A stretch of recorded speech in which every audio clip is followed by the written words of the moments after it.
اب آپ اس مبارک سلسلے کا 26واں حلقہ سماعت فرمائیں۔ اچھا، خدا کی قدرت سے خالد ہے، آگے وہ ہتھیار لے کے کھڑا۔ حضرت خالد فرمایا اکرما عقل کرو، تو تم ایک بہادر آدمی اس وقت لڑتا ہے جب بہادری دکھانے کا کوئی فائدہ بھی تو ہونا۔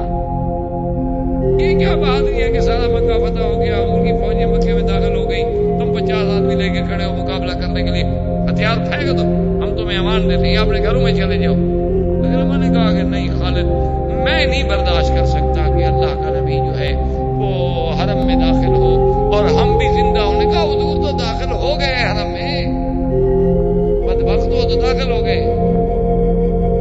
انہوں نے کہا نہیں میں لڑوں۔ حضرت خالد نے بار بار روکا، اب جناب اکرما باز ہی نہیں آتا۔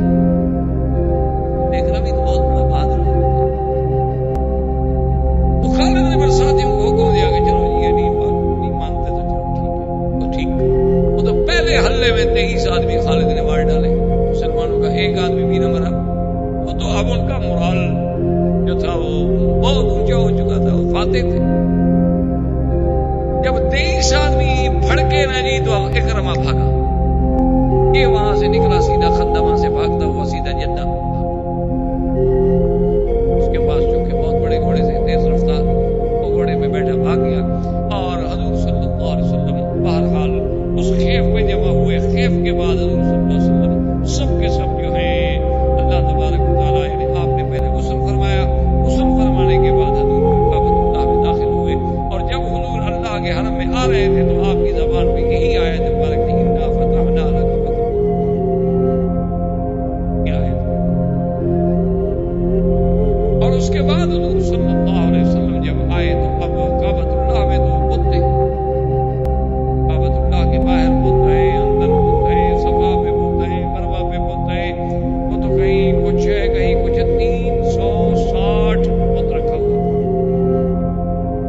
اب لوگوں نے یہ مشہور کر رکھا ہے کہ 360 کا مطلب یہ تھا کہ بھئی ہر روز ایک نئے بت کی عبادت کرتے۔ یہ بے وقوفی والی بات ہے، کیونکہ ایک سال کے دن ہوتے ہیں 360 یا 365، تو لوگوں نے اپنا ایک نظریہ بنا لیا، حالانکہ یہ بات نہیں تھی۔ وہ تو مشہور بت تھے، مکے والوں کا حبل تھا، اسی طرح بنو ثقیف کا عزا تھا، کسی کا لات تھا۔ اصل وجہ یہ نہیں تھی، اصل وجہ یہ تھی کہ قریش نے ایک سیاست تھی، یہ بھی ایک سیاست تھی، سیاسی چال تھی۔ قریش کے ساتھ جب کوئی قبیلہ سلو کرتا تو وہ اس قبیلے کو کہتے کہ بھی ایسا کرو کہ تمہارا جو اپنا خدا ہے نا وہ یہاں مکے میں کعبے میں رکھ دو، تاکہ تمہاری عزت ہو کہ تمہارا خدا جو ہے کعبے شریف کے اندر موجود ہے، میں نمائندگی دیتے ہیں پر۔ تو جس قبیلے سے شروع ہوتی گئی اس کا خدا رکھتے گئے، اس کا خدا رکھتے گئے، اس کا خدا رکھتے گئے۔ اچھا، جس سے جھگڑا ہوتا اس کے خدا کو اٹھا کے باہر پھینک دیتے، لے جاؤ جی اپنے خدا کو۔ یہ خدا ایسے تھے نا، مرضی ہے تو بندہ رکھنے دے، مرضی ہے تو بندہ پھینک دے۔ کھڑے ہیں پڑے ہیں جو ماں کو تو بندے خدا سے بڑے ہیں۔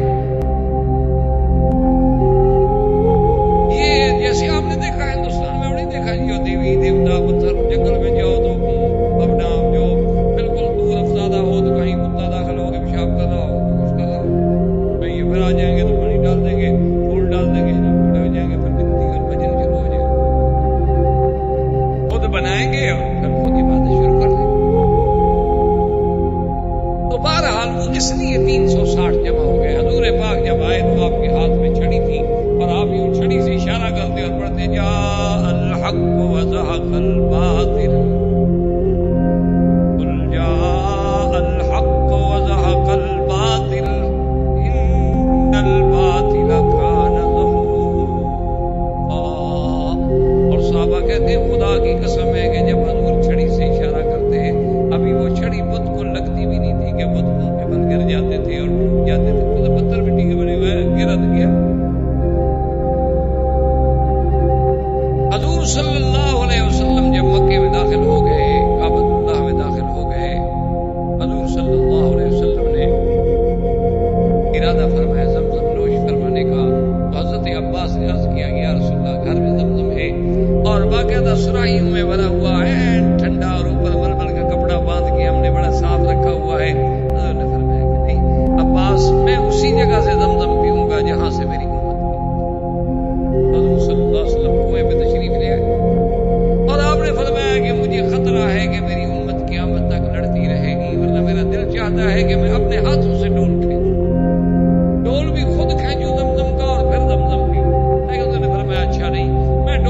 کھینچتا، ورنہ جو بھی حاجی آئے گا وہ کہے گا میں ڈول کھینچوں، پھر تو کیا مطلب لوگ لڑتے رہیں گے یہ بھی سنت رسول پاک ہے۔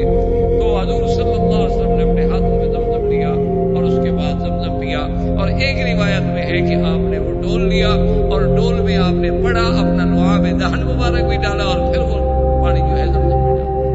اس لیے علماء نے لکھا ہے کہ یہ شرف جو ہے صرف زمزم کو ملا ہے کہ ایک پیغمبر کا پاؤں ہے اسماعیل علیہ السلام کا، اور ادھر اللہ کے فرشتے جبریل کا پر ہے اور محمد مدنی کا لعاب ہے، یہ اور کسی پانی کو شرف نہیں، یہ صرف زمزم۔ اسی لیے محدثین کا یہ متفق فیصلہ ہے کہ جنت کے پانی سے بھی زمزم کا پانی افضل ہے، یعنی حوض کوثر کا جو پانی ہے اس سے بھی زمزم۔ اس لیے وہ کہتے ہیں کہ جب جبریل آئے تھے حضور کا دل مبارک دھونے کے لیے، آپ تو آج کل آپریشن کرتے ہیں نا ہارٹ کا، اور کہتے ہیں کتنی ترقی ہو گئی کہ اپنا اوپن ہارٹ سرجری کر لیتے ہیں، حضور کی تو بچپن میں ہوئی 2 دفعہ۔ یہ کوئی نئی بات تو نہیں ہے، یہ تو ہم چونکہ اسلام کو نہیں جانتے، اسلام یتیم ہے تو ہم ان کے روپ میں آ جاتے ہیں، ورنہ اسی لیے اقبال نے کہا تھا نا کہ خیرہ نہ کر سکا مجھے جلوہ و دانش فرنگ، سرما ہے میری آنکھ کا خاک مدینہ و نجف۔ انہوں نے کہا ان کے جلوے مجھے نہیں اندھا کر سکتے، مجھے اللہ نے روشنی بخشی ہے مدینے کی مٹی سے، میں نے پڑھا ہے کہ اسلام کیا ہے۔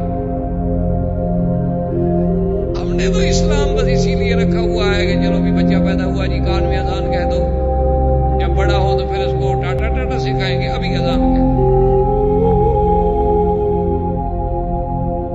ہمارا اسلام تو بس اتنا ہے کہ اچھا جناب یہ ٹھیک ہے کہ بھائی اپنا مرغی حلال ہے نا جی، ہم نے کہا ہاں جی بالکل ماشاءاللہ مسلمان کے دکان سے خریدی ہے، سبحان اللہ، بس اس سے بڑی کوئی دلیل ہے حلال ہونے کی؟ بس سبحان اللہ، حلال کھاتے، یعنی ہماری علامت۔ ہمارے ایک دوست تھے، وہ ایک دفعہ یورپ گئے، واپس جب آئے تو صحافیوں نے پوچھا کہ وہ نئے سے صحافی نہیں جاتے، انہوں نے کہا جی آپ کا مذہب کیا ہے؟ انہوں نے کہا جی میں آدھا تو ہوں انگریز اور آدھا ہوں مسلمان۔ یہ کون سا مذہب ہے آدھا انگریز؟ اس نے کہا شراب پیتا ہوں، سود بھی کھاتا ہوں۔ کہا شراب تو میں بھی پیتا ہوں، خنزیر بھی کھاتا، تو آدھا آدھے کی بات 50-50 کا مسئلہ ہو گیا نا کہ وہ خنزیر بھی کھاتا ہے اور شراب بھی پیتا ہے، میں شراب پیتا ہوں خنزیر بھی کھاتا ہوں، بس اتنا فرق ہو گیا، اور کوئی اس میں نماز وہ نہیں پڑھتا، نماز میں نہیں پڑھتا، داڑھی وہ بڑھاتا ہے، داڑھی میں بڑھاتا ہوں، سوٹ وہ پہنتا ہے، سوٹ میں پہنتا ہوں، کلب ہو جاتا ہے، کلب میں جانتا ہوں، ڈانس وہ کرتا ہے، ڈانس میں کرتا ہوں، بیوی کو لے کے باہر وہ پھرتا ہے، بیوی کو لے کے باہر میں پھرتا ہوں۔ ان کا مذہب ہے کیا آخر؟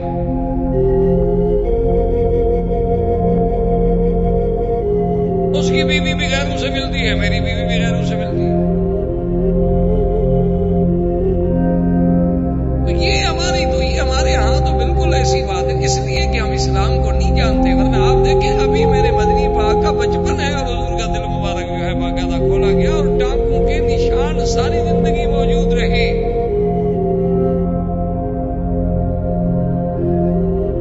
ٹانکوں کے نشان جو تھے، ابھی ڈاکٹر عبدالصمد صاحب ہیں کراچی سے، ہمارے بڑے مہربان ہیں دوست ہیں، دل کے بہت بڑے معروف قسم کے ڈاکٹر ہیں، اللہ نے بڑی عزت بڑی شہرت دی ہے، تو وہاں اتفاق سے بیٹھے ہوئے تھے تو ایسے بات چل پڑی، وہ بتا رہے تھے کسی کو کہ جی آپ کو واک کرنی چاہیے، واک بڑی ضروری ہے، اور آپ چونکہ ہارٹ پیشنٹ ہیں اور آپ کے لیے تو واک انتہائی اہم ہے، اور آپ میں نے اس کا میں نے کہا حضور یہ تو حدیث پاک میں ہے، حضور نے فرمایا حدیث صحابہ کہتے ہیں شکونا بالضعف الى رسول اللہ فقال علیکم بالنصر او کما قال، صحابہ کہتی ہیں کہ ہم نے جا کے حضور سے کہا کہ حضور ہمیں ذرا کمزوری اور ویکنس محسوس ہوتی ہے، تو ہم نے فرمایا تیز تیز چلا کرو۔ 1400 سال پہلے حضور نے کہا یہ مجھے اچھی حدیث لکھ دیں، کم از کم میں وہاں آپ نے اس میں لگا لوں کلینک، یہ تو احادیث میں ہے۔ اور پھر حضور نے صحابہ کو چلنے کا بھی بتایا، فرمایا تیز تیز چلا کرو، لیکن ایسے نہیں کہ پاؤں ایسے کھولے پر نہیں، پاؤں چبا کے رکھا کرو، زمین پر پاؤں پوری طرح جمے۔ اور حضور صلی اللہ علیہ وسلم نے یہ بھی فرمایا کہ جب تم اپنے پاؤں سے زمین کو ٹھوکر مارتے ہو، جتنی قدم تمہارے نیچے لگتے اتنی تمہارے دل کی دھڑکنوں کو فائدہ ہوتا ہے۔ 1400 سال پہلے کون سی یہاں سرجری کی دکانیں کھلی ہوئی تھی مکے میں؟ کون سی یونیورسٹیاں تھیں آپ کے؟ کون سے کالج تھے جو پڑھاتے تھے؟ اور ساری احادیث کی کتابیں اٹھا کے دیکھ لیں، امن شرح اللہ صدرہ للاسلام، ایک ہے سینے کا کھولنا، صدر، اس میں آپ قرآن کے الفاظ دیکھ کر احادیث کو دیکھ کے دیکھیں کہ علماء نے کیا کیا بحثیں کی ہیں، پھر تمہیں پتہ چلے کہ اسلام کیا ہے۔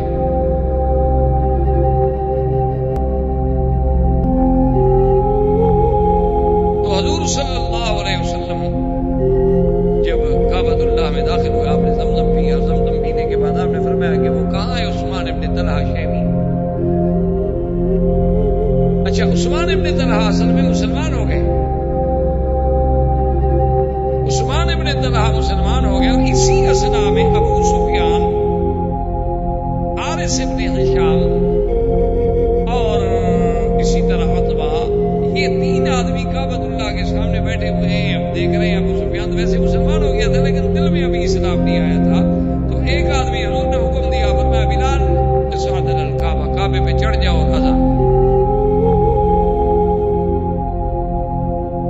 اب ایمان سے کہے جو لوگ مسلمانوں پہ اعتراض کرتے ہیں، جی مسلمان غلام اور کنیزے اور غلام، کوئی مذہب ہے ایسا جس نے غلام کو اتنا اونچا کیا ہو کہ کعبے پہ غلام کو چڑھا دے؟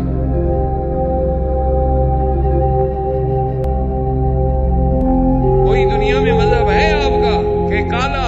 آپ تو آپ کے ہاں تو عنصریہ ہوتی ہے نا کہ یہ جناب ایک دفعہ جنوبی افریقہ میں مدت کی، انہوں نے کہا یہ کیا؟ انہوں نے کہا جی یہ وائٹ لوگ جو ہیں یہ علاقہ صرف ان کے لیے ہے، یہ بازاریں صرف ان کے لیے، یہاں بلیک نہیں آ سکتے، بلیک ڈاگ۔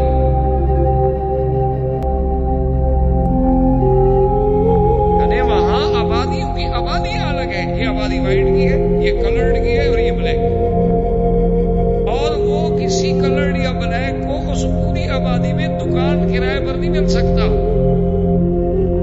5 بجے شام کے بعد وہ اس علاقے میں رہ نہیں سکتا، ورنہ وائٹ کو یہ حق ہے کہ اس کو گولی مار دے۔ وہ ان کے ہوٹل میں نہیں جا کے کھانا کھا سکتا۔ یعنی یہ بڑا عجیب اتفاق ہوا تھا نا، یہاں جو سرور صبان گزرے ہیں، اپنا رابطہ عالم اسلامی میں بھی سیکٹری رہے، پہلے وزیر مالیات بھی رہے، اور وہ رنگ کالا تھا ان کا بیچاروں کا۔ اچھا، وہ خدا کی قدرت ہے کہ ہوٹل میں گئے بیچارے، حالانکہ یہاں کے وزیر تھے، منسٹر تھے، وہ ایک ہوٹل میں وہاں گئے تو وہاں شہد الکارٹر تھا کہ یہاں کالا کوئی نہیں آ سکتا۔ اب یہ اندر تو چلے گئے، جا کے بیٹھ گئے۔ اب یہ عربی آدمی وہ جناب بھاگتے ہوئے ان کے آگے ملازموں نے کہا کہ جی آپ تو اندر داخل نہیں ہو سکتے۔ کیوں؟ آپ نے پڑھا نہیں، لکھا ہوا ایڈورٹائزمنٹ، بلیک نہیں آ سکتا۔ بلیک بھی بندہ ہوتا ہے، انسان ہوتا ہے۔ یہ ہوٹل انہوں نے کہا جناب ہوتا ہے، ہم تو خیر مناظم ہیں، نوکر ہیں۔ بہرحال ہمارے ہوٹل کا ایک قانون ہے کہ اس میں صرف وائٹ آ سکتے ہیں، گورے آ سکتے ہیں، اور کالے والے لوگ نہیں آ سکتے، اور آپ کالے۔ میں نے کہا اچھا تمہارے ہوٹل کا مینیجر کہاں ہے؟ تم سے میں نہیں نکلتا، ان کو بولا۔ وہ بھی عرب تھا، اس کا بھی عربی خون اکڑ گیا۔ یہ تو پھر اونٹ کا گوشت کھاتے ہیں نا، جب اڑ جائیں تو سوال ہی پیدا نہیں ہوتا۔ ماننے پہ آ جائیں تو صدیق ہے، اور نہ ماننے پہ آ جائیں تو مجھے ہے۔ یہ تو پھر ان کی خصوصیت ہے، ان میں ڈل مل نہیں ہے، اسی لیے تو اللہ نے یہاں نبی بھیجا ہے۔ ہمارے علاقے میں نبی بھیجتے تو ہم تو نبی کو خدا بنا لیتے، اللہ کا کام تو راستے میں رہ جاتا۔ ہم نے تو پیروں کو خدا بنا لیا تو ہم نبی کو بخشتے۔ تو یہ تو جناب عجیب قوم تھی، وہ اکڑ گیا۔ اس نے کہا بلاؤ مینیجر کو، مینیجر آ گیا۔ اس نے کہا کیا بات ہے، کیا قانون ہے؟ اس نے کہا کیا کریں، کالے کارڈ ہے۔ اس نے کہا ہوٹل بھیجتے ہو، کیا قیمت ہے ہوٹل؟ کیا بات کریں؟ انہوں نے کہا بات کی چکر مت کرو، مالک سے ٹیلی فون پہ بات کرو، اس کی قیمت بتاؤ، ابھی چیک کرو، چیک نکال کے میز پہ رکھو۔ اچھا، وہ قدرتاً بیچنا بھی چاہتے تھے، پریشان تھے، پارٹی بھی ڈھونڈ رہے تھے۔ اس نے مالک سے کہا کہ ایسا آدمی ہے، کہا گیا ہے کیا؟ انہوں نے کہا ٹھیک ہے، وہاں کو اتنا بدل کا ٹھیک ہے، اتنا ملین چیک یہ لو، چیک بینک سے پتا کرو کہ چیک ٹھیک ہے کہ نہیں، بینک فون کیا؟ انہوں نے کہا عقل کی بات کرو، تو اتنا بڑا آدمی ہے عرب کا۔ اس نے کہا بھی یہاں بورڈ لکھو کہ اب اس میں سفید داخل نہیں ہو سکتا۔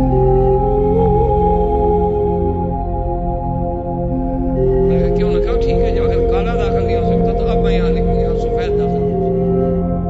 میں نے لکھا ہے کہ ڈاگ اور بلیک داخل، میں لکھتا ہوں کہ بندر اور سفید داخل نہیں ہو سکتا، جس کی شکل ان دو سے ملے میں لکھا۔ تو یہ تو عنصریت والی بات ہے نا۔ یہ دیکھیں اسلام کتنا بڑا کہ فتح مکہ ہے، اور وہ عظمت۔ اچھا، حضور اذان کے لیے سب کا سیدنا ابو بکر کو بھی تو کہہ سکتے تھے نا ٹھنڈے دل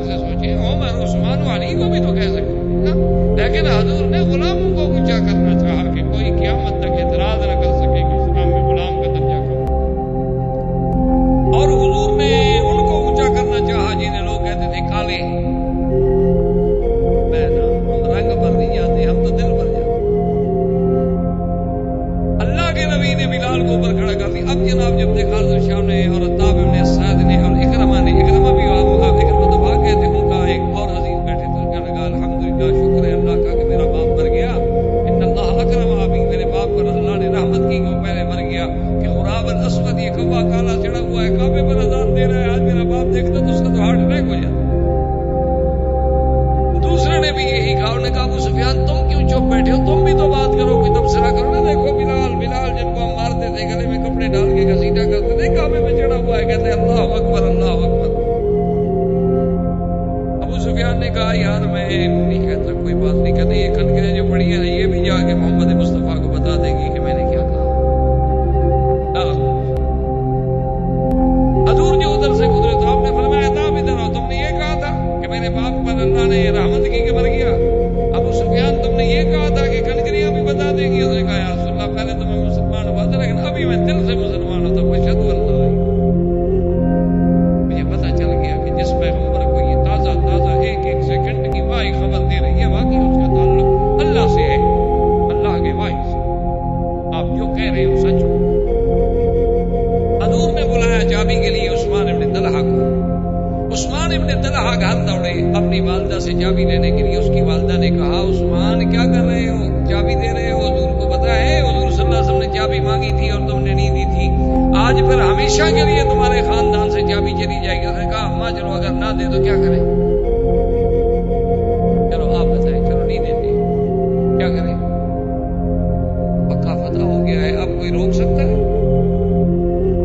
کافی جب دیر ہو گئی تو حضور نے فرمایا حضرت عمر کو کہ جاؤ عثمان کا پتہ کرو کہاں گیا چابی لینے کے لیے، اتنی دیر ہو گئی ہے۔ تو حضرت عمر جب آئے تو باہر سے آواز دی، اس نے کہا عثمان اپنی ماں کو سمجھا دو، ہم نہیں چاہتے کہ چابی آپ سے چھینے، ماں کو بتلا دو، بڑھیا عقل کرو، چابی دے دو آرام سے۔ اب جناب اس نے عمر کی آواز سنی، کانپی ڈر کے مرے، جلدی جلدی چابی دی تو چابی لے کے آئے۔ ابھی چابی لے کے یہ نہیں پہنچے تھے کہ حضرت عباس آ گئے، انہوں نے کہا یا رسول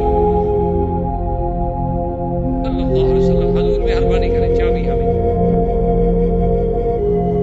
کیونکہ کعبۃ اللہ میں تین چیزیں مہم تھیں، رفادہ، سقایا اور مفتاح الکعبہ۔ رفادہ کا معنی کہ جو باہر سے لوگ آئے ان کو سنبھالنا، اور سقایا کا معنی ان کو زمزم پلانا، اور چابی جو ہے مفتاح کعبہ جس کا، یہ تین اہم اعزاز تھے کعبۃ اللہ کے جن کو ملتے۔ رفادہ اور سقایا تو پہلے ہی عبد المطلب کے گھر میں تھی، تو انہوں نے کہا یا رسول اللہ اگر آپ چابی بھی ہمیں دے دیں تو یہ تیسرا شرف جو ہے وہ بھی آپ کے خاندان عبد المطلب کو مل جائے گا۔ حضور نے فرمایا کہ لا یا میں عباس نہیں، آپ نے فرمایا کہ بالکل نہیں، بنی عبد الدار بنو شیبہ خذوها طالدة خالدة لا يأخذ منكم الا ظالم۔ آپ نے فرمایا کہ اے عثمان، اے بنو شیبہ، یہ لے لو چابی، میں اپنے ہاتھ سے تمہیں دیتا ہوں اور دعا کر کے دیتا ہوں کہ خالدتاً طالدتاً، ہمیشہ یہ چابی تمہارے ہاتھ اور تمہارے خاندان میں رہے، اور تم لوگوں سے یہ چابی کوئی نہیں چھینے گا مگر وہ جو ظالم، کوئی ظالم بادشاہ چھینے تو چابی ہمیشہ تمہارے گھر میں رہے گی۔ محمد بدری کی دعا ہے۔ اور دیکھ لو آج 1400 سال گزر چکے ہیں، آج بھی وہ چابی اسی خاندان کے پاس ہے، یعنی بادشاہ وقت بھی نہیں داخل ہو سکتے جب تک بنو شیبہ کو بلا کے دروازے نہ کھلوائے۔ آج بھی وہ اعزاز، وہ سنت رسول آج بھی زندہ ہے، ہم کو دعا حضور صلی اللہ علیہ وسلم کی زندہ ہے، آج بھی اسی گھر میں موجود۔ اللہ اکبر، کتنا بڑا شرف۔ اسی لیے ایک علماء دیوبند میں سے ایک بہت بڑے بزرگ گزرے ہیں، انہوں نے ایک قرآن شریف اور ایک تلوار، انہوں نے آ کر بنو شیبہ خاندان جو اب ہے، اس کے والد جو تھے جد امجد جو تھے، ان کی خدمت میں آئے، انہوں نے کہا کہ جناب یہ ایک قرآن شریف اور ایک تلوار ہے، یہ ہم ہدیہ پیش کرتے ہیں، چونکہ یہ چابی قیامت تک انشاءاللہ تمہارے گھر میں رہنی ہے، تو یہ اللہ کے گھر میں ہماری طرف سے ہدیہ رکھ دو، جب عیسیٰ ابن مریم آئے تو ان کو پیش کرو کہ وہ اسی قرآن پہ تلاوت کریں اور اسی تلوار سے جہاد کرے کافروں کے خلاف۔ یہ تو پھر فکر ہے نا، سوچ ہے نا، حدیث کو کون سمجھے، پڑھتا تو ہر کوئی ہے نا، سمجھنے والے سمجھتے ہیں جن کو اللہ تبارک و تعالی نے عقل دی۔ ایسے تو ماشاءاللہ آج ترجمہ لے کے ہر آدمی جس سے بھی پوچھو کہتے ہیں جی میرے پاس بخاری شریف کا ترجمہ ہے، میں بخاری شریف پڑھتا ہوں۔ اب جو آدمی اوپر سے علم شروع کرے، اب آپ سوچیں کہ وہ آخر کیا پڑھے۔ ہمارے یہاں تو قاعدے سے علم نیچے سے شروع ہوتا تھا نا کہ آہستہ آہستہ پڑھتے پڑھتے پہلی جماعت دوسری تیسری چوتھی، جو ایم اے سے پڑھ کے نیچے آنا چاہتا ہو تو بہرحال تو حضور صلی اللہ علیہ وسلم نے چابی اسی خاندان کو دے دی۔ فدخل رسول اللہ، حضور کعبے میں داخل ہوئے، لیس معہ الا بلال، اور کسی کو حضور نے داخل نہیں کیا، صرف بلال۔ دروازہ بند۔ حضور نے 2 رکعت نماز پڑھی۔ جب لما خرجا، جب حضور باہر نکلے تو سب سے پہلے داخل ہونے والے کون تھے؟ حضرت عبداللہ ابن عمر، حضرت عمر کا بیٹا۔ اس نے کہا بلال مجھے یہ بتلاؤ کہ این صلی رسول اللہ صلی اللہ علیہ وسلم، کعبہ شریف میں کس جگہ کھڑے ہو کر حضور نے نماز پڑھی ہے، تاکہ مجھے وہ جگہ نصیب ہو جائے اور حضور صلی اللہ علیہ وسلم کی اتباع ہو جائے۔ اندر 6 ستون تھے، حضور پاک نے نماز ایسے پڑھی تھی کہ 3 ستون حضور کی پشت میں تھے اور 2 دائیں ہاتھ میں رہ گئے، 1 بائیں ہاتھ میں رہ گیا اور درمیان میں کھڑے ہو گئے۔ تو حضرت بلال نے کہا کہ اس جگہ حضور نے نماز، حضرت اللہ نے، اور حضور صلی اللہ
ہندہ بھی چلی آئی اور آ کے بیٹھ گئی. حضور صلی اللہ علیہ وسلم نے اس آیت مبارک جو اللہ نے قرآن میں نازل کی تھی اس کے مطابق بھیا شروع کی. یا ایھا النبی اذا جاءک المؤمنات یبایعنک علی ان لا یشرکن باللہ شیئا ولا یسرقن ولا یزنین ولا یقتلن اولادہن. اللہ کے نبی کو اللہ نے حکم دیا کہ جب عورتیں بیعت کریں تو سب سے پہلے بیعت یہ ہے کہ اللہ یشرکن باللہ شیئا، اللہ کے ساتھ کسی کو شریک. حضور نے فرمایا کہ بایعکن علی ان لا یشرکن باللہ شیئا، اور حضرت عمر کو درمیان میں کھڑا کیا حضور پاک نے کہ میں جو کہوں تم زور سے کہتے جاؤ تاکہ عورتیں سنتی جائیں اور عورتیں کہتی جائیں. تو جب حضور نے کہا کہ بیعت کرو کہ اللہ کے ساتھ شرک نہیں کریں گے تو ہندہ سے صبر نہ ہو سکا. چچی ہے خاندان کی ہے مذاق. اس نے کہا حضور شرک کیا کریں گے؟ آج ان خداؤں کا یہ حشر ہوا ہے کعبہ شریف میں، ان کو پھر ہم شریک بنائیں گے اللہ میاں کا؟ ان کے پلے میں کچھ ہوتا تو آج ہماری مدد نہ کرتے. نے کہا حضور آپ نے فرمایا انت ہند، تم ہندو ابی سفیان کی بیوی ہو. نے کہا کہ ہاں یا رسول اللہ ولکنی اسلمت اشہد ان لا الہ الا اللہ اشہد انک رسول اللہ. حضور ہوں میں ہند لیکن میں تو کلمہ پڑھ چکی. حضور نے فرمایا ہند تمہاری قسمت ہے، پہلے کلمہ پڑھ لیا ہے تو بس حضور نے فرمایا دوسری شرط یہ ہے کہ ولا یسرقنا، کہ چوری نہ کریں. بیعت کرو. اس نے کہا حضور اور چوری تو ہم نہیں کرتے لیکن کبھی کبھی خامد کا پیسے اٹھا لیتی ہوں. کبھی کبھی حضور خامد کے پیسے اٹھا لیتی ہوں. آپ جانتے ہیں ابو سفیان جو ہے وہ خرچ کے پیسے نہیں دیتا پورے. جب ضرورت پڑتی ہے آپ نے اتنا اٹھانا عورت کو جائز ہے، اگر خامد خرچ پورا نہ دے تو اتنے پیسے اس کے اٹھا سکتے، یہ چوری نہیں ہو. حضور نے فرمایا ولا یزنین، بیعت کریں کہ زنا نہیں کرے گی. تو بیوی ہندہ جوش میں اب بتا دو تو یا رسول اللہ کھڑی ہو گئی. یا رسول اللہ کیا بات ہے، آپ ہم سے بیعت لے رہے ہیں کہ زنا نہ کریں، زنا نہ کریں. کوئی شریف عورت کبھی زنا کر بھی سکتی ہے؟ ایسی بات ہم سے کیوں آپ وعدہ لے رہے ہیں؟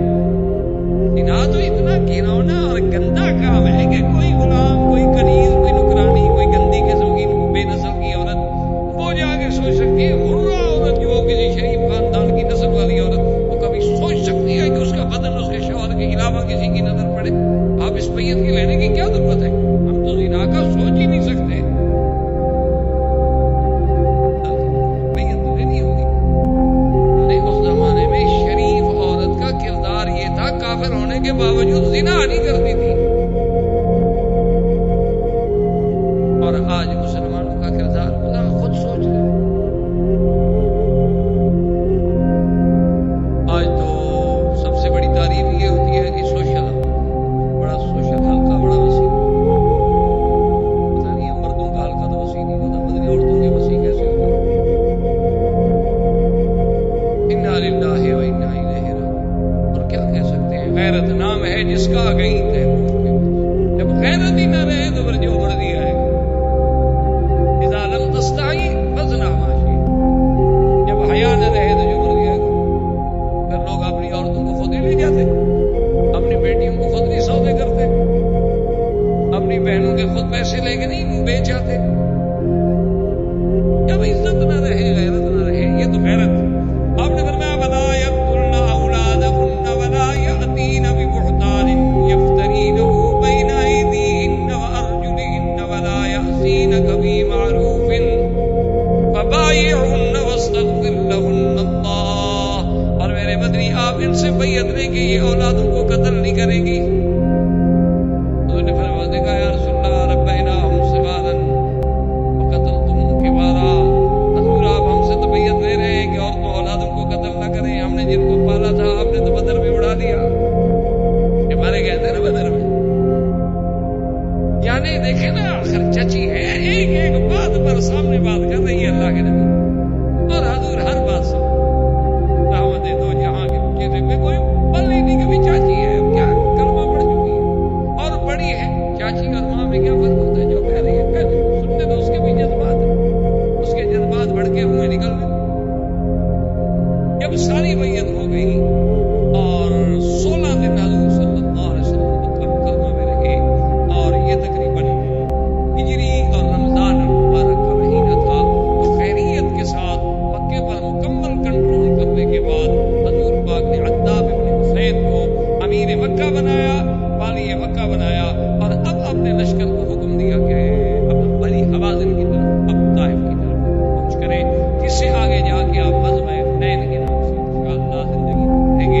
ہمارے بلاؤ برادران اسلام، واجب الاحترام بزرگوں، دوستوں، بھائیوں، عزیز نوجوان، الحمدللہ اللہ تعالیٰ کی فضل و منت و احسان سے سرکار دو عالم، سید دو عالم، سیدنا محمد رسول اللہ صلی اللہ علیہ وآلہ وسلم کے سیرت طیبہ کے سلسلے میں یہ دروس کا سلسلہ جاری ہے، جس میں بفضلہ تعالی حضور صلی اللہ علیہ وسلم کی ولادت باسعادت سے لے کر مکی زندگی، اس کے بعد ہجرت حبشہ، ہجرت مدینہ منورہ، اور پھر اس کے بعد کے عظیم حوادث و واقعات، پھر حدیبیہ، اس کے بعد فتح خیبر، اور ہم فتح مکہ تک تقریباً اپنے قدر استطاعت اور علم کے مطابق بیان کر چکے ہیں۔ حضور صلی اللہ علیہ وسلم نے مکہ مکرمہ فتح ہونے کے بعد تقریباً 16 دن حضور پاک نے مکے میں کیا اس عرصے میں، اور اسی ضمن میں جیسا کہ آپ سابقہ درس میں سن چکے ہیں کہ حضرت خالد بن الولید رضی اللہ تعالیٰ عنہ اور اکرمہ کا ٹکرا ہو گیا، جس میں اکرمہ کے 23 ساتھی مارے گئے اور اکرمہ فرار۔ اکرمہ فرار ہونے کے بعد جدہ پہنچا اور جدے سے ایک کشتی میں سوار ہو کر سوڈان کی طرف نکلنا چاہا۔ تو یہ بھی ایک عجیب اتفاق ہے کہ اکرمہ فرار ہو چکا ہے، لیکن اس کی بیوی جو تھی وہ مسلمان ہو گئی، ابو جہل کی بہو اور اکرمہ کی زوجہ۔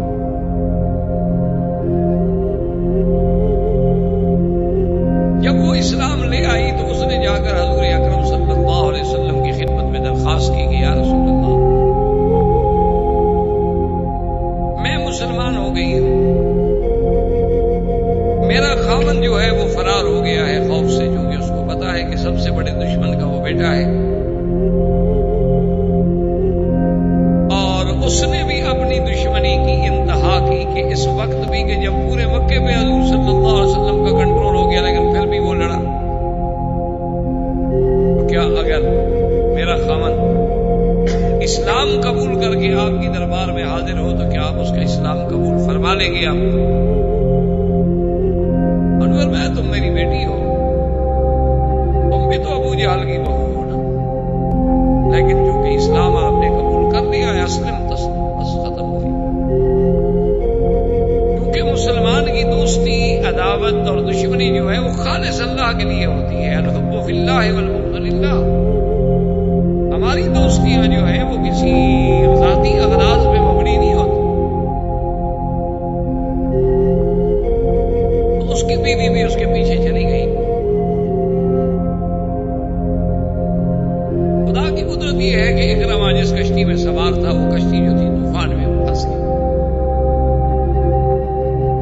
جب وہ طوفان میں پھنس گئی تو اس میں جتنے مشرکین، جتنے کافر، جتنے لوگ سوار تھے، وہ سب کے سب جب یقین ہو گیا کہ اب ہم ڈوبنے والے ہیں، اس کے بعد فوراً یا اللہ یا اللہ یا اللہ ہمیں نجات عطا فرما یا اللہ۔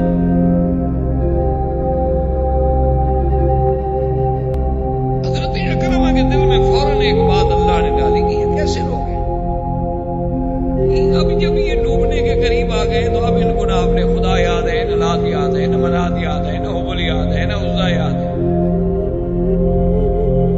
اب تو یہ اسی خدا کو پکار رہے ہیں جس کے پکارنے کی دعوت محمد رسول اللہ صلی اللہ علیہ وسلم دیتے ہیں. اور اسی کو قرآن مبارک نے کئی مقامات پر ذکر بھی فرمایا ہے کہ فَإِذَا رَكِبُوا فِي الْفُلْكِ دَعَوُا اللَّهَ مُخْلِصِينَ لَهُ الدِّينَ،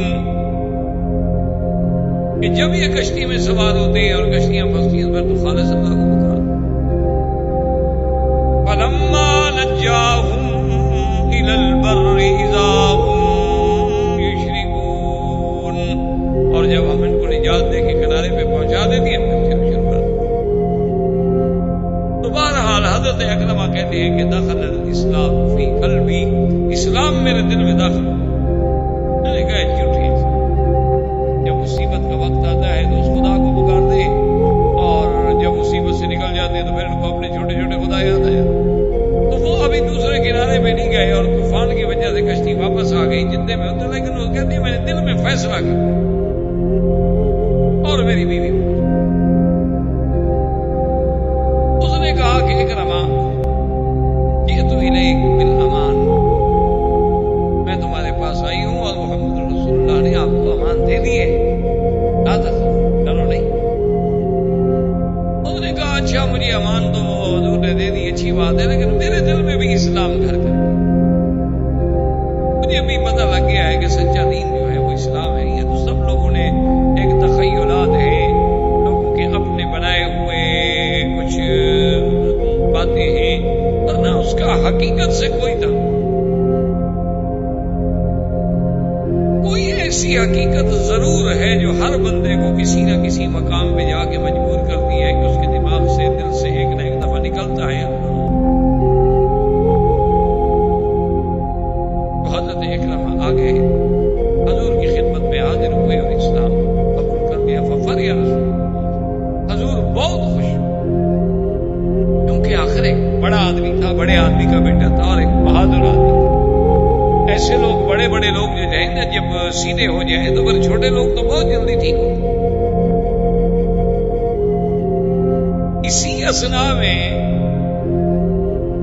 عبداللہ ابن سعد ابن ابی السرح، جس کا واقعہ آپ پہلے پڑھ چکے ہیں کہ مسلمان تھا اور کاتب الوحی تھا، حضور کا کاتب تھا اور اللہ کا قرآن لکھتا، لیکن مرتد ہو گیا، کافر ہو گیا.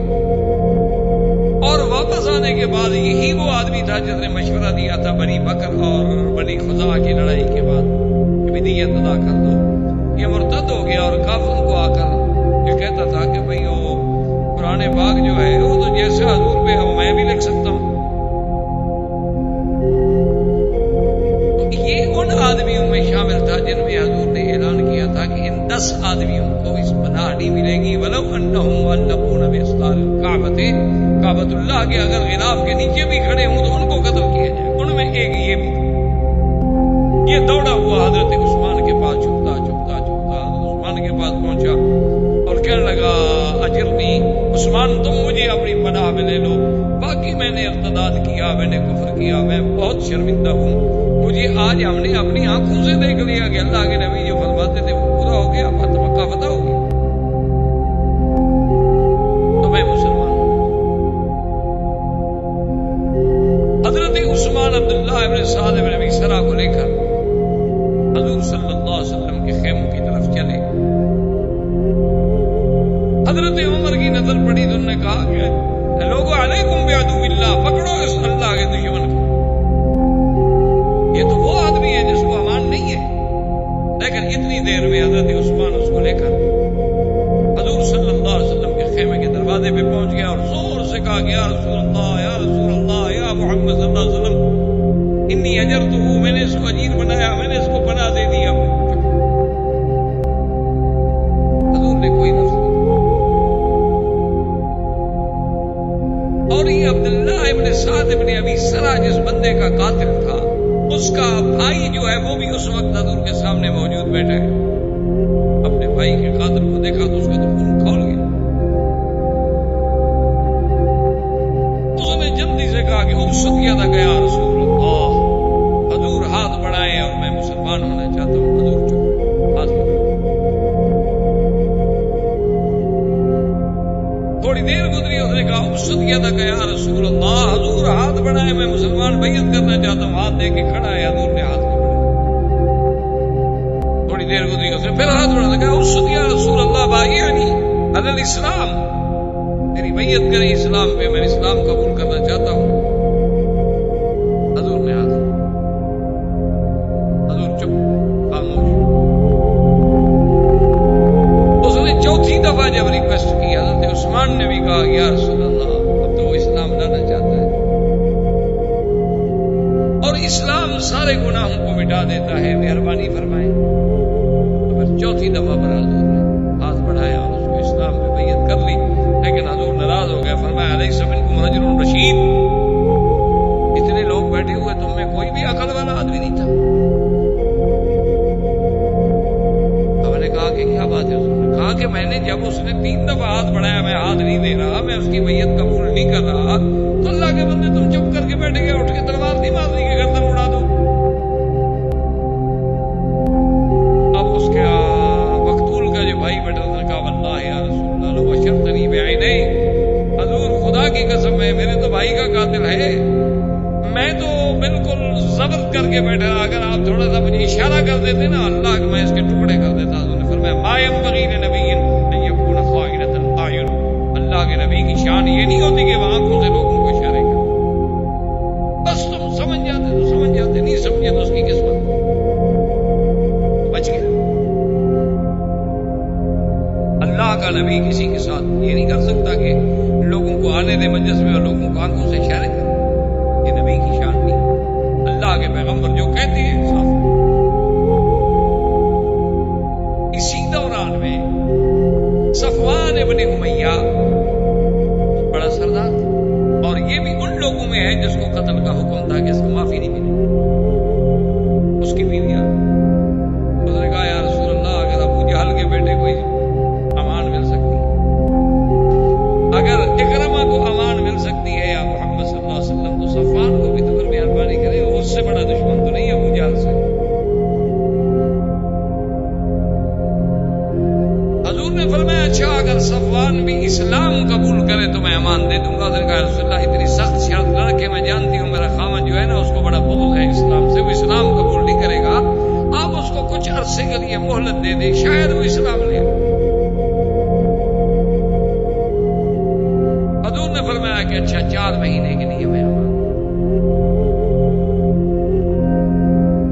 اس نے کہا یا رسول اللہ اس کی آپ کے ساتھ بڑی دشمنی ہے، بڑی عداوت ہے، وہ میری بات نہیں مانے گا، کوئی نشانی مجھے عطا فرما دے۔ حضور پاک نے ایک روایت میں آتا ہے کہ اپنی پگڑی کو مارے،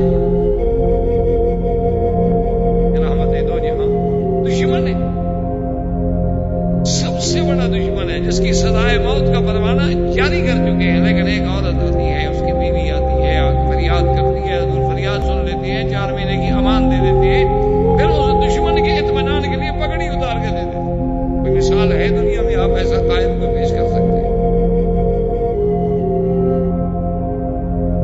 آج تو ایک تھانے دار بھی ناراض ہو جائے تو پولیس مقابلہ دکھا کے گولی مار دیتا ہے۔ اب وہ بیوی گئی، ڈھونڈا، بڑی مشکل سے وہ چھپا ہوا تھا، تو صفوان ابن امیہ کو ڈھونڈی، اس نے کہا نیت دینے کا بیمان، نے کہا نہیں مجھے امان تو تب ملے گی میں اسلام لے آؤں، اسلام تو میں نہیں لے آتا، اسلام کے ساتھ مجھے بغض ہے۔ اس نے کہا نہیں تمہیں اسلام کے بغیر بھی 4 مہینے کے لیے حضور نے امان دی۔ اس نے کہا نہیں یہ نہیں ہو سکتا، مجھے نہیں امان مل سکتی، میں ان کا جو دشمن ہوں نا۔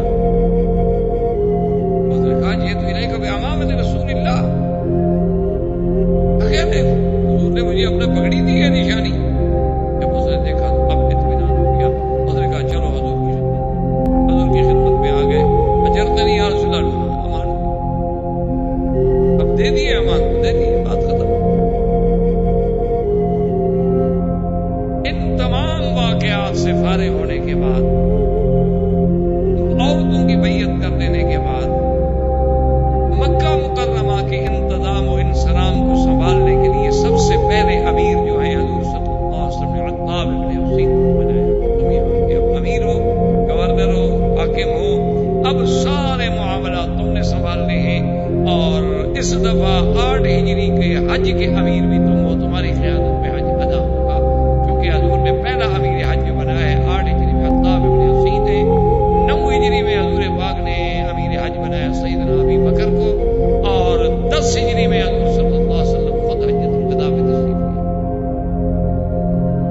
خطاب ابن اسید کو یہاں مقرر کر دینے کے بعد حضور نے فرمایا اپنے صحابہ سے کہ لشکر کو ترتیب دو. نذهب الى حوازن.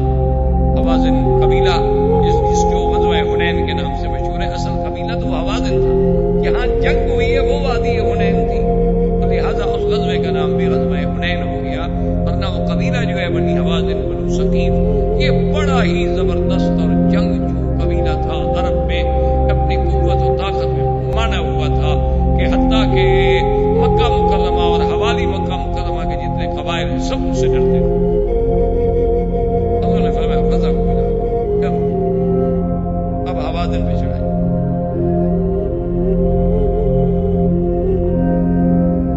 اور اب جب لشکر تیار ہوا تو چونکہ 10,000 کا لشکر تو حضور کے ساتھ آیا تھا نا مکہ کی فتح کے وقت، جو آپ پہلے الحمدللہ پڑھ چکے ہیں. ایک اور پھر لوگ قبائل آتے گئے، مسلمان ہوتے گئے، تقریباً 12,000 کا لشکر.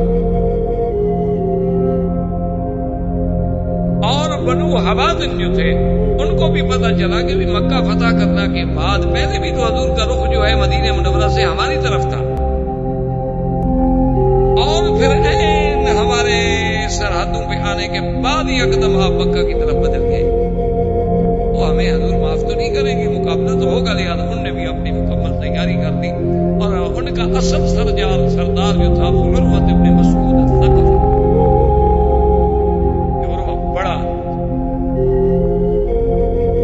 یہ ان لوگوں میں تھا کہ جیسے ولید ابن المغیرہ مکے میں سے تھا، عروہ ابن مسعود جو ہے طائف میں سے تھا، جس کے بارے میں قرآن میں آتا ہے کہ کافروں نے کہا کہ اللہ میاں نے اگر وحی بھی اتارنی تھی، نبی بھی بنانا تھا اور قرآن بھیجنا تھا تو ان 2 بڑے آدمیوں پہ کیوں نہیں بھیجا گیا؟ یا ولید پہ آتا ہے، عروہ پہ آتا ہے.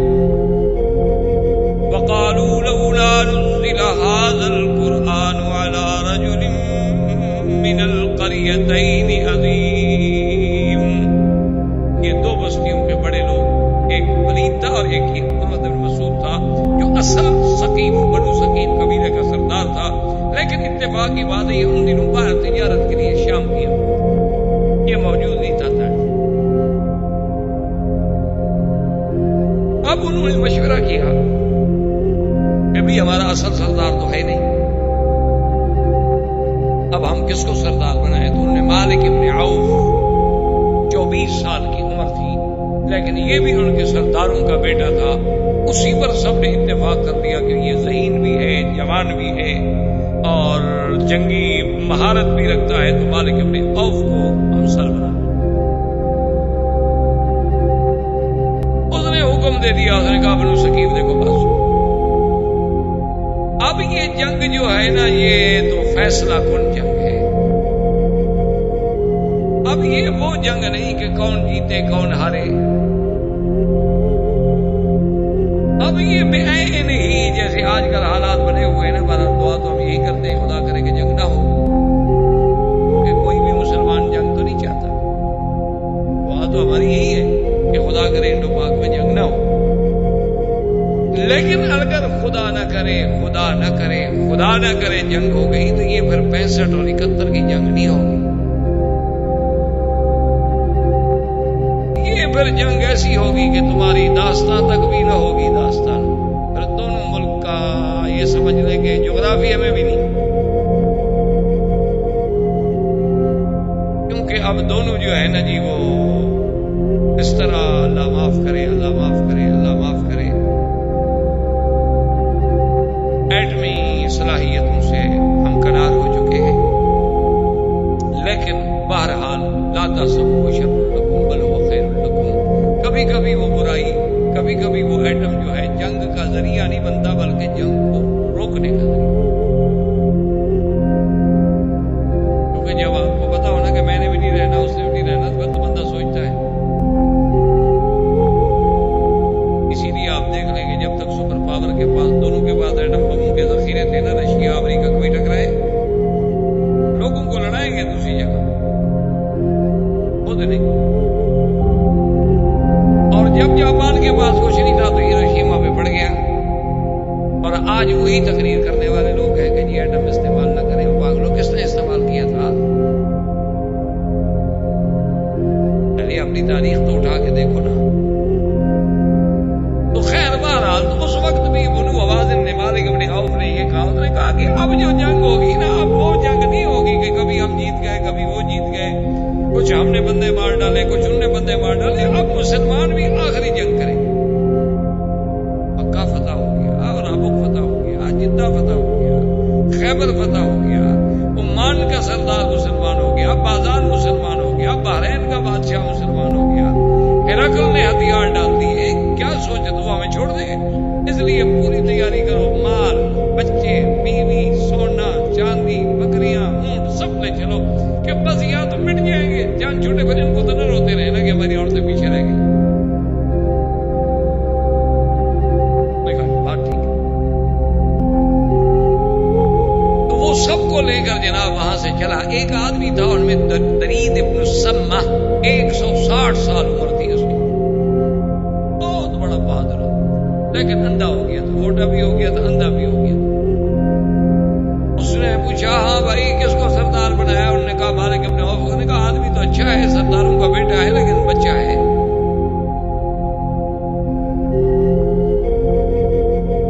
اس نے کہا کیا حکم دیا؟ اس نے کہا یہ حکم. نے کہا ٹھیک ہے، اب جو ہونا تھا ہو گیا، تمہارا سردار ہے حکم دے چکا ہے، لیکن مجھے لے چلو مالک ابن عوف کے پاس.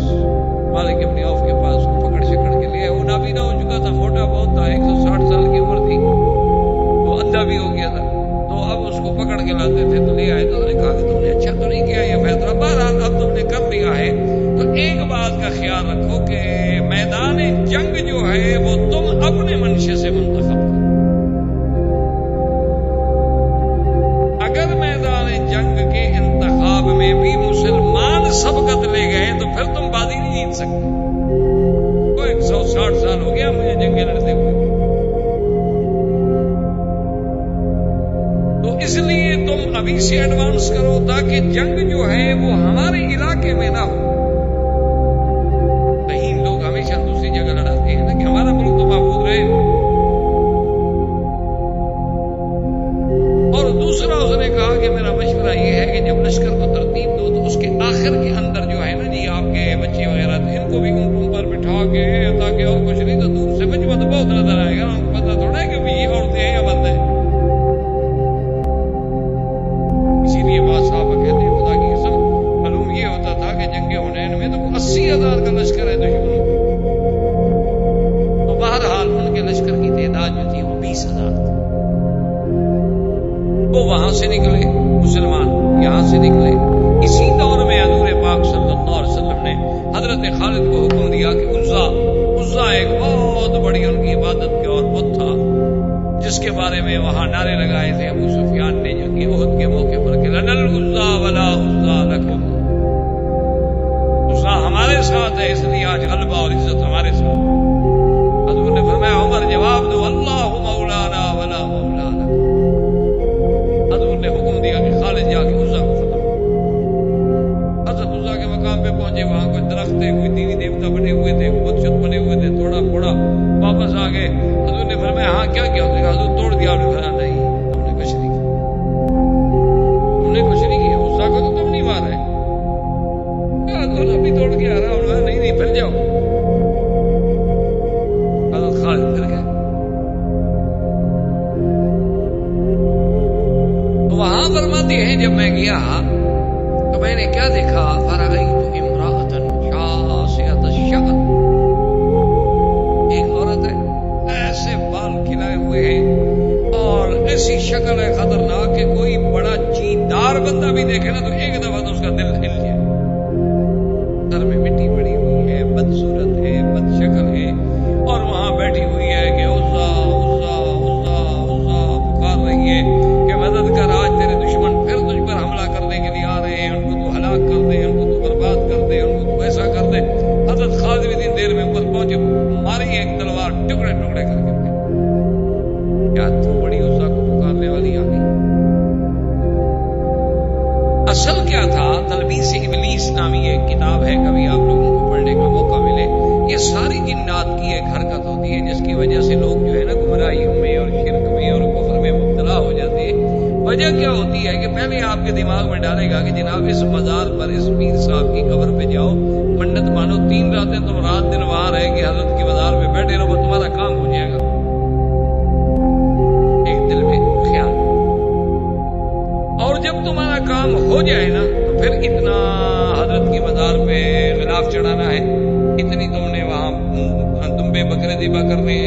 اتنے دن تم نے سبیل لگانی ہے، لیکن جب تمہارا کام ہو جائے، بس منت حضرت کی مان لو، اور 3 راتیں اور 3 دن جو ہے نا تم نے بازار میں بیٹھے رہنے، بس وہاں بیٹھے رہو اور حضرت پہ سلام پڑھتے ہو،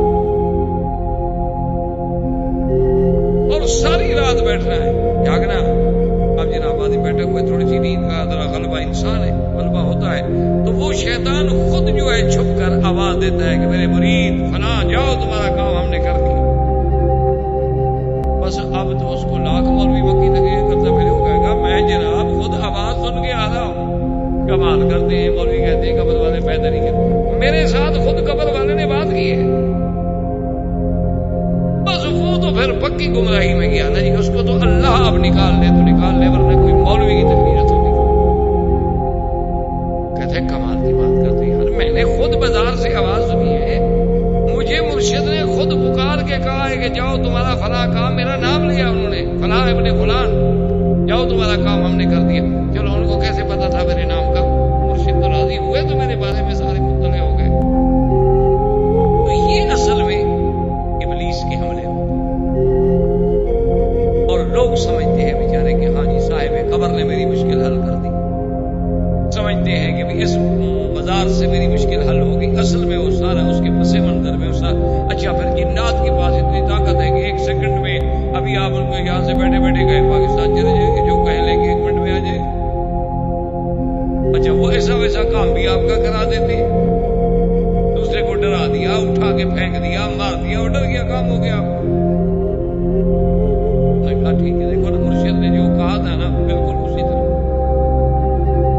اور اس نے اچھا کبھی کبھی یہ کہتے اچھا بھی تم میرے مرشد مرید ہو، تم جاؤ اور فلاں وظیفہ پڑھتے ہوئے جاؤ، راستے میں تمہیں ایک بکری نظر آئے گی، ڈرنا نہیں، وہ بکری خود بن جاتا ہے۔ کمال ہے، دیکھو جی مرشد کو قبر کے اندر پتہ لگ گیا کہ میں جب جا رہا ہوں تو فلاں جگہ مجھے بکری بھی ملے گی، تو میرا پیر پہنچا۔ تو جب یہ عالم ہو تو اب اس کو جناب کون سی تقریریں آپ کی اثر کریں؟ اللہ تبارک و تعالی رحمت فرمائے۔ بہرحال تو اب جب واپس آئے خالد بن الولید، تو حضور نے پوچھا ہذا ماذا عملت یا خالد، خالد کیا کیا؟ نے کہا حضور وہاں تو ایک ایسی عورت ہے، کہا تلک العزیٰ، یہی تو عزیٰ تھا جس کو تم مار گیا، یہ باقی تو پتھر ہے۔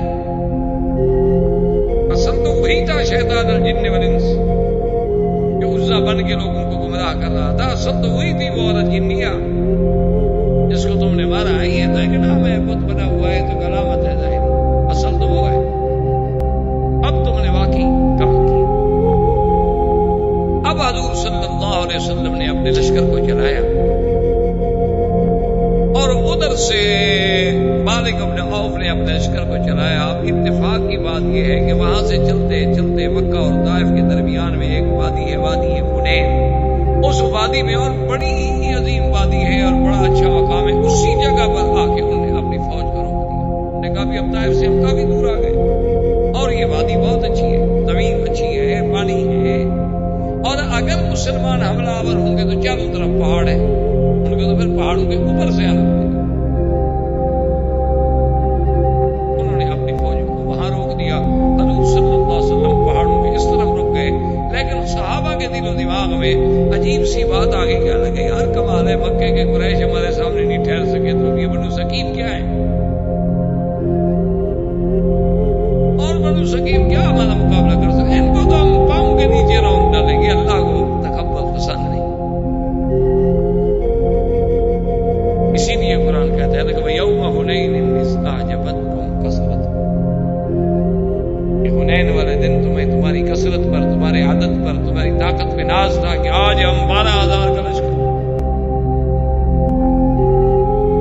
اچھا اسی دور میں عجیب واقعہ یہ ہے کہ حضور پاک نے صلی اللہ علیہ وسلم نے صفوان ابن امیہ کو بلایا اور کہا کہ ہمارا لشکر چونکہ زیادہ ہو گیا ہے اور ہمارے پاس ہتھیار نہیں ہے پورے، اگر تم مہربانی کرو تو کچھ ہتھیار ہمیں ادھار دے دو، عاریتاً دے دو، بعد میں ہم تمہیں واپس کر دیں گے۔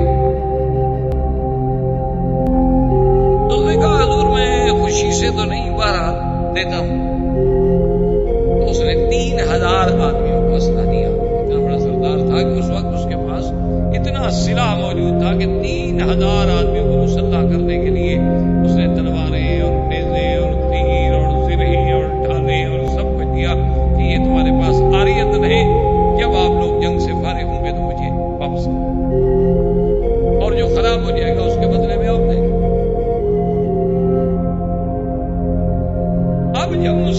کے بھی آدمی جا رہے تھے، انہیں خبر دی کہ جی مالک ابن عوف ان کا سردار ہے اور وہ تو بڑا عظیم لشکر ہے، اور اس کے بعد وادی حنین پہ وہ بیٹھ گئے ہیں اور ہمارے پاس تو کوئی رستہ نہیں ہے حملہ کرنے کا۔ حضور صلی اللہ علیہ وسلم نے حضرت خالد بن الولید 200 گھوڑ سواروں کے ساتھ آپ نے حکم دیا کہ تم آگے بڑھو، ٹھیک ہے؟ اب آگے بڑھے تو کہاں سے بڑھے؟ بھی آئے تو پہاڑ کے اوپر سے۔ اب پہاڑ کے اوپر کے عجیب سی بات ہوتی ہے کہ چڑھنا بھی مشکل اور اترنا بھی مشکل۔ کہتے پہلے اگر پہاڑ پہ آپ نے چڑھنا وہ بھی مسئلہ، اگر دشمن اوپر بیٹھا ہوا ہے تو آپ کو پتھروں سے انشاءاللہ ڈھیر کر دے گا، اس کو گولی چلانے کی ضرورت ہی نہیں، وہ تو صرف چٹانیں رکھ لے اسی کو لڑکھاتا رہے تو تمہارے جتنے آدمی اوپر چڑھیں گے وہی ختم ہوتے جائے، کوئی لڑائی کی ضرورت۔ اچھا اگر آپ نے اتر کے پھر نیچے دشمن کے ساتھ لڑنا ہو تو پھر وہ اترنا بھی مشکل، کیونکہ اب آپ پہاڑ ہے، وہ سڑکیں بنی ہوئی تو نہیں تھی اس دور میں، نہ اس زمانے میں کوئی ٹینک تھے، نہ اس زمانے میں کوئی ایسے جناب چین والے بلڈوزر تھے کہ وہ پہاڑوں پہ چڑھ جائیں گے اور چلیں گے اور فلاں کریں گے۔ وہ تو آپ نے گھوڑوں کو جناب گھوڑے کو اتارنا ہو چڑھائی سے، آپ خود اندازہ کریں کیسے اترے گا۔ اب حضرت خالد جب اترنے لگے انہوں نے تو جی تیروں کی باڑ پہ رکھ لیا نا، وہ تو 200 بندہ جو تھا چلنی ہو گیا، اور حضرت خالد کے پورا جسم خالی نہیں بچا جہاں تیر یا زخم ایک غار کی اوٹ میں گر گئے تھے۔ بس یہ خبر پہنچ رہی تھی کہ مسلمانوں میں اللہ معاف کرے، اللہ معاف کرے، اللہ معاف کرے، بزدلی کا یہ عالم ہو گیا کہ وہ پھر بھاگ، اور جس کا جدھر منہ آیا بھاگ۔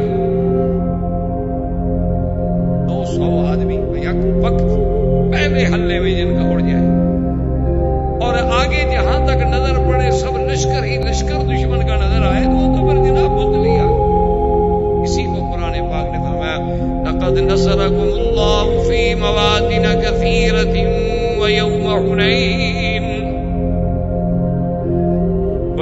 حنين إذ أعجبتكم كثرتكم فلم تغن عنكم شيئا۔ اللہ نے آپ کی بہت سارے مقامات پہ مدد کی، لیکن حنین والے دن جب تم لوگوں کو اپنی کثرت پہ ناز تھا، وہ کثرت تمہارے کسی کام نہ آئی۔ فَضَاقَتْ عَلَيْكُمُ الْأَرْضُ بِمَا رَحُبَتْ، اور اللہ کی یہ وسیع زمین جو تھی تم پہ تنگ ہو گئی کہ اب کدھر جائیں۔ ثُمَّ وَلَّيْتُمْ مُدْبِرِينَ، اور تم پھر پیٹ دے کے بھاگے۔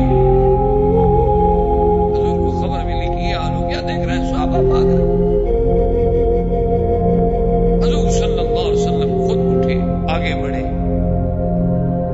اور اسی اثنا میں حضرت عباس ابن عبد المطلب اور عباس ابن عبد المطلب جو تھے نا، ان کو اللہ نے اتنی آواز دی تھی ماشاءاللہ، اتنی یعنی یہ رفیع الصوت تھے، اتنی بلند آواز تھے کہ یہ اگر ویسے شوق سے کبھی آواز لگاتے تو 4-4, 5-5, 6-6 میل تک ان کی آواز سنی جاتی تھی۔ حضور نے فرمایا عباس بلاؤ صحابہ کو، ادھر بھاگ رہے۔ حضرت عباس نے اب جناب زور سے آواز دی، الیہ عباد اللہ، الیہ عباد اللہ، یا صحاب بیت الرضوان، یا صحاب بیت الشجرہ، یا صحاب فتح مکہ الی رسول اللہ۔ زور زور سے آواز دی تو اب جناب آواز سننے کے بعد بھی جو کچھ لوگوں کے قدم جمے رکے تو صرف 100 آدمی لوگ، 12,000 میں۔ حضور پاک نے جب اپنے ارد گرد دیکھا تو صرف 100 آدمی اور 2 عورتیں۔ حضور نے کہا تم کون ہو؟ کہا ام عمارہ۔ تم کون ہو؟ کہا ام حکیم۔ کیا ہے تمہارے ہاتھ میں؟ نے کہا خنجر۔ میں لماذا، کیوں کھڑی ہو؟ نے کہا یا رسول اللہ آپ پہ قربان ہو جائیں گے، کچھ نہیں ہوگا تو ڈال تو بن جائیں گے، کوئی دشمن آپ پر حملہ تو نہ کر سکے۔ حضور صلی اللہ علیہ وسلم نے اسی 100 آدمی کو ساتھ لے کر آپ نے فرمایا چلو حملہ کرو دشمنوں پر۔ انا النبی لا کذب، انا ابن عبد المطلب، میں اللہ کا سچا نبی ہوں، اور پھر عبد المطلب کا بیٹا ہوں میں، کبھی پیچھے نہیں ہٹا۔ حضور صلی اللہ علیہ وسلم اسی پہاڑوں سے پھر اترے اور حضور نے فرمایا آئی نا خالد، خالد کی طرح ایک آدمی نے آ کر اس کی حضرت حضور ابھی تک تو شاید وہ مر گیا ہو، وہ تو سر سے لے کر پاؤں تک زخمی میں نے دیکھا، خون بہ رہا تھا، بلیڈنگ ہو رہی تھی اور ایک غار میں گرا ہوا تھا۔ حضور نے فرمایا فاتونی بھی، چلو جلدی کرو مجھے وہاں لے جاؤ۔ جب آئے تو حضرت خالد کوئی ہوش نہیں، خون بہ رہا ہے، سارے بدن پہ زخم ہے۔ حضور پاک نے ہاتھ پھیرنا شروع کیا، ہاتھ پھیرتے گئے خون بند ہوتا گیا، ہاتھ پھیرتے گئے زخم ٹھیک ہوتے گئے، اتنی دیر لگی کہ خالد کھڑا۔ معجزۃ لرسول اللہ، حضور کا معجزہ مبارک ہے۔ بس یہاں ہاتھ پھیرتے گئے، بس وہی اسی وقت زخم بھی مندمل ہو گئے، سارے علاج بھی ہو گئے، خون بھی بند ہو گیا، ویکنس بھی ختم ہو گئی۔ حضور نے فرمایا خالد تمہیں کیا کروں گا؟ حضور میں اب فرمایا چلو حملہ کرو۔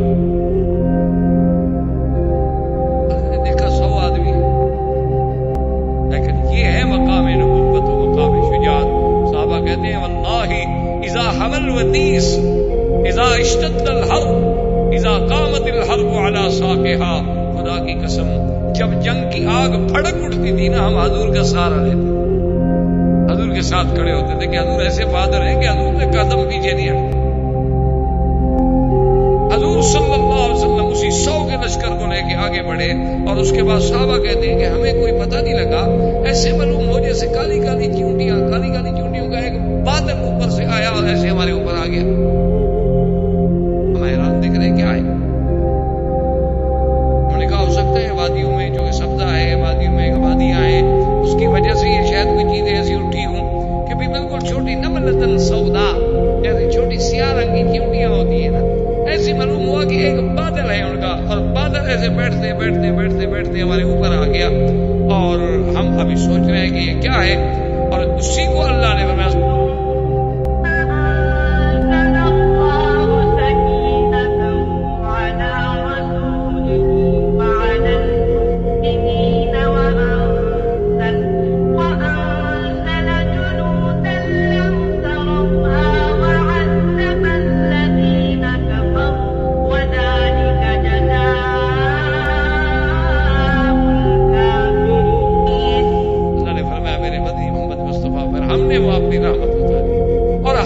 لشکر اتارا جن کو تم دیکھ نہیں سکتے تھے، اللہ نے حکم دیا فرشتے اترو گئے۔